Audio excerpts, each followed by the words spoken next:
পীযুষ হাজৰিকা, চুৰেণ ফুকন আৰু বি গণেশৰ যি টকা ঘটাৰ প্ৰতিযোগিতা, তাৰ কাৰণে মোৰ মানুহজনক বলি প্ৰথা সজালে, যাৰ কাৰণে মই আজি ভুক্তভোগী। তেওঁলোকৰ কাৰণে আজি মোৰ স্বামীক হেৰুৱাব লগা হ'ল।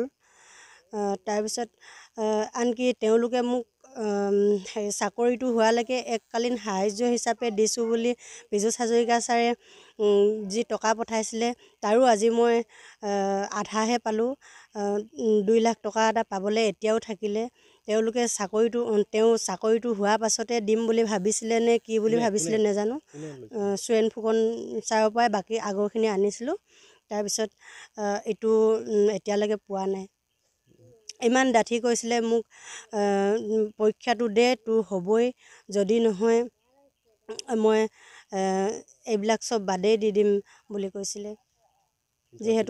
যিহেতু মই আমাৰ একে পৰিয়ালৰ তেখেতৰ মই ভতিজী সম্বন্ধীয়, সেইটো কাৰণে মই বিশ্বাসো কৰিছিলোঁ।